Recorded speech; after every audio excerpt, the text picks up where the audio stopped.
нутгийн хөтчтэй уулзалтандаа хүртэл очиаг байгаа. Лизагийн цэнхэр өнгөтэй цөмхөн пинк код нь хизээч зөв хийгдэггүй. Хүний аарцаг болон Жинэна. За өнөөдрийн бичлэгээр би болохоор Chris Kramers болон Lisanna Fru-нарын болсон явдлыг ярьж байгаамаа. Өнөөдрийн бичлэг бас таалагдана гэж найдаж байна. Тамирчид та бүхэн бичлэгээ дуустал үзээрэй.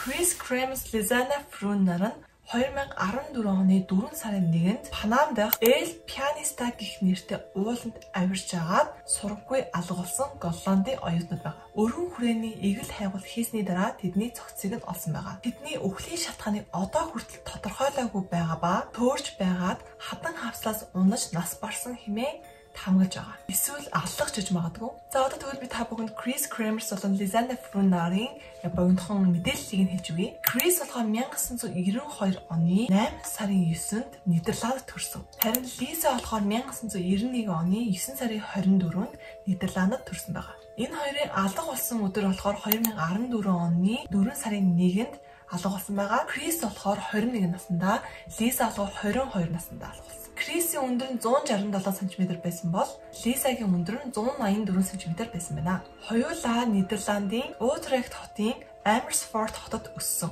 Зан чанарын хувьд гэвэл Крис маш нээлттэй, бүтээлч, хариуцлагатай. Тэгээд бас саяхан нийгэм соёлын сургууль төгссөн. Тэгээ урлагийн боловсролын чиглэлээр мэргэжсэн. Харин Лисагийн хувьд гэвэл их хүсэл эрмэлзэлтэй, өөдрөг, ухаалаг, тийм волейболчин эмэгтэй байсан байгаа.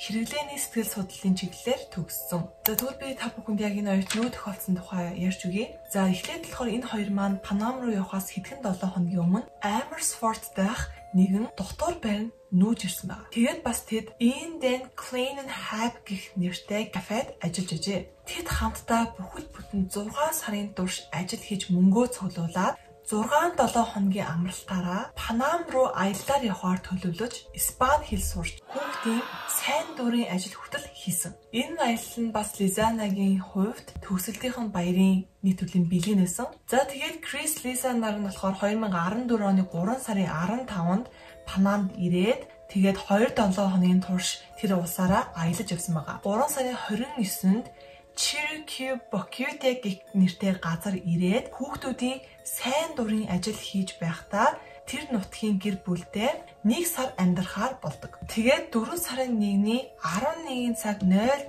минутын орчимд Бокете хотоос холгүй орших Бару гэдэг нэртэй тэр галт уулыг хүрээлсэн им ойн ойролцоогоор явган аялал хийхээр болдог байгаа. Зарим их сурвалж дээр болохоор тэр хоёрыг нохоотойгоо хамт ингээ гуруула хамтдаа явсан гэгддэг ч гэсэн энэ нь болохоор баталгаагүй мэдээлэл юм байлээ. Уул нь гарахаасаа өмнө тэд Facebook дээрээ Бокетегийн эргэн тойрноор алхах бодолтой байгаагаа бичсэн бөгөөд замд гарахаасаа өмнө хоёр залуутай хамтдаа өглөөний цай уусан байгаа. Facebook хуудсандаа хаашаа гарах байгаагаа, хэдэн цагт гарах байгаагаа бүр ингээд амар тодорхой бичиж явуулсан болохоор айгүй аюултайгаас тэгээ хажуугаас нь тэрнээсээ өмнө хоёр залуутай хамт өглөөний цай уусан гэж байгаа. Энэ хоёр залууга Крис болон Лиса хоёр мэддэггүй, таньдаггүй хүмүүс. Гэтэ зөв яг тэр үед танилцсан. Тэгэхээр энэ хоёр залуугаас ерөөхдөө жоохон шижилж болно. Тэгээд шүн нь болоод тэгсэн чинь нөгөө нохойн дагуулж явсан нохойн ганцаархнаа буцаад хөдөрсөн байгаа. Энэ нохой маань болохоор нөгөө нэг сар амьдрахаар болсон нөгөө айл эзэжтэй тэдний нохойхгүй нөгөө хэд маань сандралдаад нөгөө хоёр охин ирээгүй тэгээд тэгтээ тэд нар жоохон ингээд санаа амарсан. Яагаад вэ гэхээр магадгүй тэд нар ингээд жоохон ингээд залуу охтууд юм чинь бар ч юм уу, хотел ч юм уу, одоо өөр тийш аялах гад ингээд зугаалах гад явцсан байж магадгүй гэд их амар санаа зовоог байгаа. Тэгээ цагдаа ч гэсэн мэдэгдээгүй. Энэ хоёр охины хувьд болохоор ерөнхийдөө аялалд явсанаас хойш бүхэл бүтэн 1 сарын турш ээж автагаа бүр өдөр болгон цаг тутамд ингээд уцаар яад мессеж бичлэлцдэг байсан гэсэн. Гэхдээ энэ уул нь гардаг 4 сарын 1-ний өдөр энэ хоёр аав ээж рүүгээ бүр нэгч мессеж бичээгүй гинэ. Тэгэд аав ээж нь ч гэсэн тэр холоос амар санаа зовоод байж исэн гэсэн. За тэгээд энэ 4 сарын 1 маань өнгөрөөд 4 сарын 2 болсон. 4 сарын 2-нд дахиад нөгөө хоёр охин сураггүй. Бүр 4 сарын 2-нд уулзах ёстой байсан нутгийн хөтчтэй уулзалтандаа хүртэл очиаг байгаа. За тэгээд эргэн тойронд байсан хүмүүс нь бүгд энэ амар ноцтой асуудал болчлоо.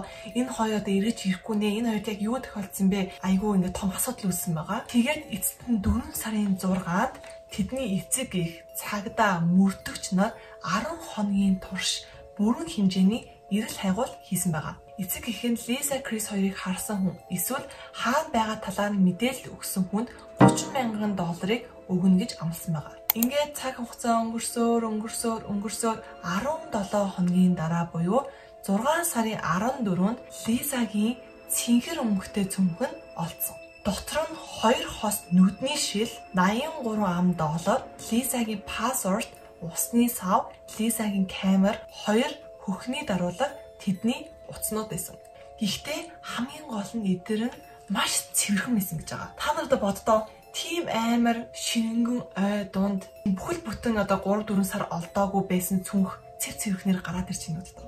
Амар санагдахгүй юу? Бүр цэвэрхэн. Бүр ямар нэг эвдрэл байхгүй, норсон байдал байхгүй, тэгээ шороо болоогүй, цус мус болоогүй бүр ингэ цэвэрхнэр гинт гараад ирсэн. Эхлээд болохоор хүмүүс юу гэж бодож ирсэн бэ гэхээр магадгүй энэ Крис болон Лиза хоёрыг ямар нэгэн амьтан идсэн байж магадгүй, махчин амьтад идсэн байж магадгүй, эсвэл тэд нар хавцлаас унсан байж магадгүй гэж бодож исэн. Гэхдээ миний бодлоор бол би ингэ судлаад үзэхэд бол тэгж бодохгүй байна. Одоо та нар бүр хойшоо сонсоод бүр тэгж бодохгүй заа. Одоо сонсоорой. Тэдний утсанд аялалж эхэлснээс нь хойш хэдхэн цагийн дараа 112 болон 911 лөө залгасан дуудлага хадгалагдсан байсан.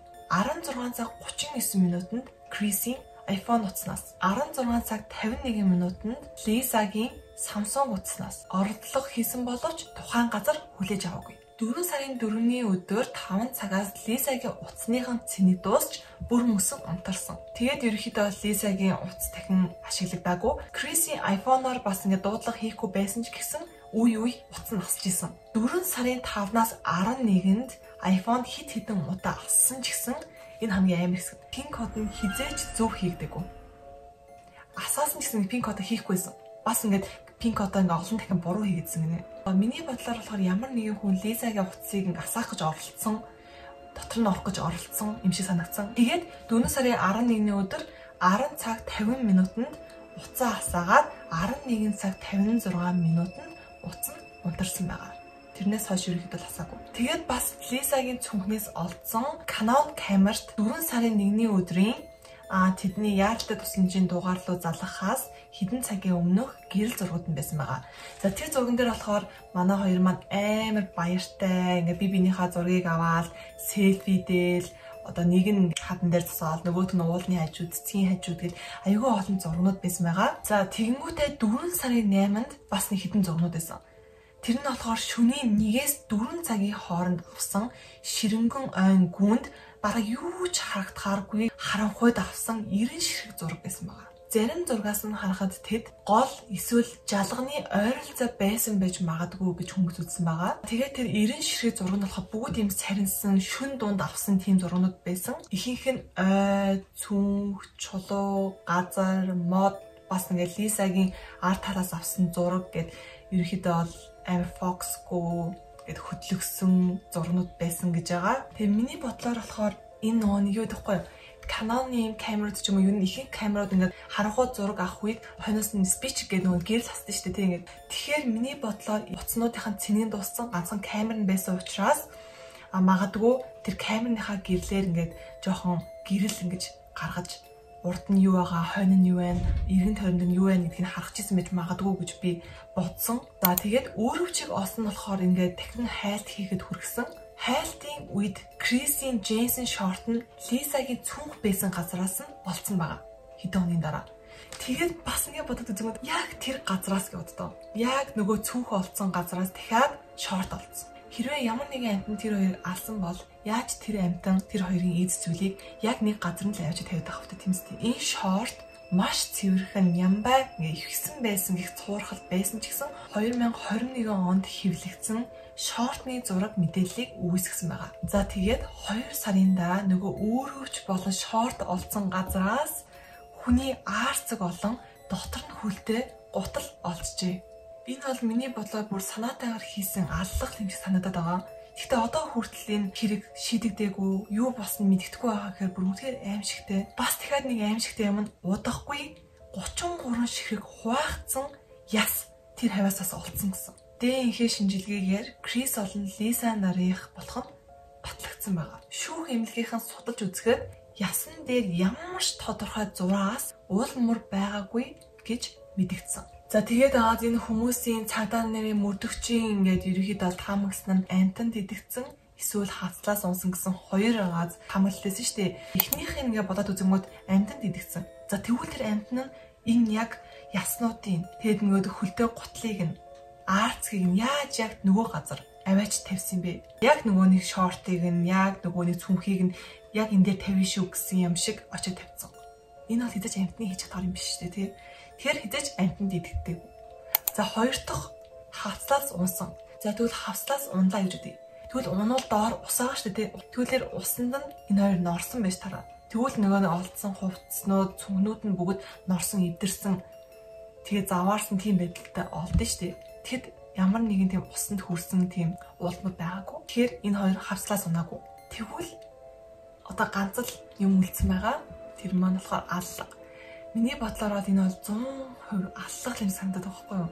Тэгээ та бүхэн ч гэсэн яасан юм шиг санагдаж байна? Юу гэж бодож байгаагаа доор комент хэсгээр бичээд өгөөрэй. Тэгээ бас та бүхэн иймэрхүү төрлийн болсон явдлууд яриулмаар байгаа бол бас доор бичээд өгөөрэй. Тэгээ бас лайкаа, сабскрайбтайгаа дараад өгөөрэй. Би өмнө нь болохоор та бүхэнд иймэрхүү аллах эмзийн тухай ярьж байгаагүй болохоор энэ удаа айгүй тийм шинэлэг байла. Өмнө нь болохоор хүүхэлтэй киноны болсон явдал тэгээл хүүхэлтэй киноны цаадах хутга мутах юм ярьж исэн. Одооноос эхлээд иймэрхүү төрлийн бичлэг хийд юм уу гэж бодож чинь тэгээд та нар таалагдж байгаа үгүйгээ бас доод бичээд өгөөрэй. За тэгвэл дараагийн нийлэл сонирхолтой бичлэгээд хийж ирэх болохоор дараагийн бичлэг хүртэл баяртай.